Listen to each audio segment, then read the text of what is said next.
They were all trying to push the ball to him to score, and he kept on dribbling. Not, should I say dribbling? He's not deciding to shoot. Shoot, my brother, shoot the ball. It might even cause an own goal, but shoot the ball. Shoot the ball into the net. We need to create another role for him. Probably, even the thing is, I cannot even say they should give him a number 10 role, because if you give him the number 10 role, he won't release the ball. So I don't see Gabriel Jesus as a proper 9 or a 9 that we should bank on. How did you feel when Saka left? When Saka came off? I was very happy, very excited. From the beginning of the match, I was discussing with a friend of mine. My friend said Saka shouldn't even start the match because he was not fit.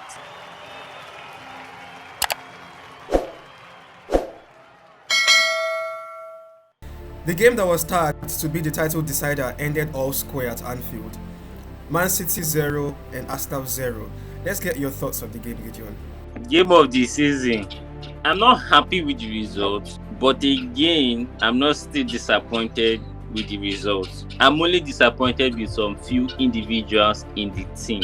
The game was intense. It was a game of two halves.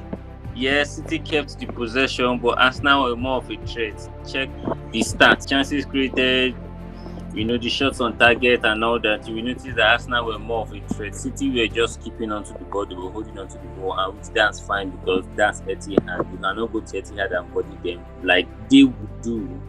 And checking from the top 6 teams that have been to Etihad, Arsenal is the only team that have made them not to score any goals. Then if you also check, in our 3 meetings with Man City, Haaland has not been able to get a shot on target. Haaland did not even exist in the game. Yeah, and Gabriel did very well, pocketed Haaland in this game. I was so impressed. Gabriel is one solid drug that people seem not to see the things he does. But yesterday's match, I can tell you very well that Gabriel is a rock. You should not be joking with Gabriel. He should be ranked among those Premier League best defenders. The way we rate Saliba, we should also rate Gabriel because what he did yesterday with Haaland. Man, I think that partnership, I would say that partnership is the best we have in the Premiership this season so far. And I think they are one of the best in Europe. I don't want to blow my trumpet that they are the best in Europe. They are one of the best in Europe. Some other things that I didn't really like I think I want to say it's a Brazilian thing, the flair in their play. They like entertainment kind of football. Because if you look at Arsenal had the chance, we had the opportunity to win this game. The game was there for the taking. I think Gabriel Jesus had 4 chances to have buried. Let me say 3 because 1 was not a very good chance. 3 good chances. But he kept on drifting the ball. My point was, can you shoot this thing? If I think I was listening to one of the interviews from Michael Owen. Michael Owen said, "You don't score if you don't shoot."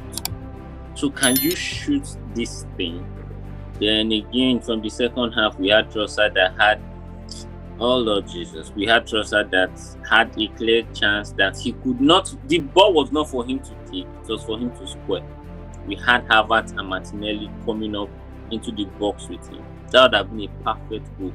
But he decided to chip the ball, not just chipping it. He tried to chip it with his weak foot. And come on, if this is Man City we are talking about, they have quality players. Okay, let's talk more about your centre forward, Gabriel Jesus. The difference between Erling Haaland and Jesus is that for Erling Haaland, he needs to have good players around him. Yeah, he needs to be provided with the opportunity and then he will finish. His overall play is not great, but his finishing prowess is incredible. But for Gabriel Jesus can come down, he can receive the ball, he can spread play. Yeah, he comes down, he drops down to the midfield, he tries to take part in the link-up play, takes part in the decision-making leading to a goal. So if you observe in those chances that he squandered, I won't even say squandered, but he could not convert. They were not chances created for him. He was the one trying to create the chances. He just could not shoot because he was looking for the perfect moments to shoot. Let's analyze his performance further. Okay, no, I think I also watched the game. Those chances, we had Havertz, we had Declan Rice also in the box with him. I think then Odegaard was outside the box. I watched some of those chances. They were all trying to push the ball to him to score. because I think there was one. Odegaard was in. I think he was in a proper place to shoot, but he passed the ball to Gabriel Jesus. There was another one. Declan Rice had the opportunity to also shoot. He passed the ball to Gabriel Jesus to shoot, and he kept on dribbling. Not should I say dribbling? He's not deciding to shoot. Yeah, he kept on looking for the perfect moments to shoot. He's not just taking the shots immediately. That is why I like someone like Martinelli. He shoots. If you notice from our first game, when he shoots the ball, it was a deflected goal. Shoot it. Shoot, my brother, shoot the ball. It might even cause an own goal, but shoot the ball. Shoot the ball into the net. We need to create another role for him. Probably, even the thing is, I can never say they should give him a number 10 role, because if you give him the number 10 role, he won't release the ball. He will just keep playing with the ball in the midfield. I won't say put him in the. I can say, okay, if you can put him to play from the left, so because he drives also. He drives so he can score the ball into the center. Then we have a prolific striker that can convert the chances. But I don't see Gabriel Jesus as a proper 9 or a 9 that we should bank on. He does well. The thing is, work rate, he does more than Haaland. Haaland is more like this kind of a feed me striker. You feed him, he does the scoring and all that. Yeah. There was a bit of a scare for Arsenal supporters when Saka was taken off. I think due to precaution, and then he was brought in for Martinelli. How did you feel when Saka left? When Saka came off? I was very happy, very excited. From the beginning of the match, I was discussing with a friend of mine. My friend said Saka shouldn't even start the match because he was not fit. If you notice, aside that they were bodying him in the match, he didn't really do anything. He was pocketed. He was not fit. There's a difference when somebody is bottled, but this one, he wasn't even fit, so he wasn't even doing anything. He wasn't even making attempts. He tries to go forward, the ball, he has 2 men marking him, he tries to go forward, they collect the ball from him and all that. So I was happy they brought him out. Where I had issues was, I think they would have swapped Trossard and Martinelli, because Martinelli came in and was now playing on the left.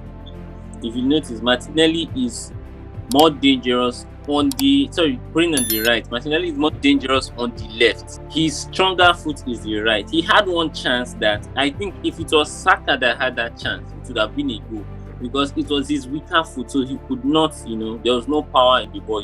I would have expected a Reece Nelson, but because of the nature of the game, you can't bring a Reece Nelson in this game or a Fabio Vieira. Yeah, because I think Ateta didn't want to take any chances. That's why I had to bring in Martinelli, because we know what Martinelli can do and the things, So I felt that was good. Taking Saka off was very excellent and perfect, but I think the substitution with the wrong position. The Premier League's current standing for the top 3 is Liverpool are up there in the first position, with Arsenal now in second and Man City third. Arsenal and Man City share points, but you guys are above Man City with goal difference. Now, going forward, there's just a few games left till the end of the season. What would you want Etihad to do so you get to top Liverpool? Because winning this game should have, I won't say solidified, but it would have kept you up there at the top of the table. So what should Etihad do so you get to go back at the top of the table? Well, I think we just have to win all our games. That's all. The only 2 games I see now that might be like a challenge to us is winning at White Hart Lane and winning at Old Trafford. Those are just the other 2 games I know. Chelsea is not a threat. Aston Villa not a threat. Who else again? The other teams remaining, they are not a threat. So these are just the 2 challenging. We played Man City home and away. Played Liverpool home and away. Who else is there? Also, we beat Man U in our home. Chelsea, we had a draw. The draw was at Stamford Bridge, so now they are coming to Emirates. So it's not really a challenge. Teams get battered at Emirates, so no big deal. Alright folks, that's it from us. Kindly give this video a like, subscribe to our channel. We would love it for you to be part of our community. Thank you, Gideon. It's always a pleasure having you on the channel. Thank you, Otis. Alright, that's it from us. Final scoreline of the game, Arsenal 0, Man City 0. Until we see you next time, I'm Otis and this is Everything Football.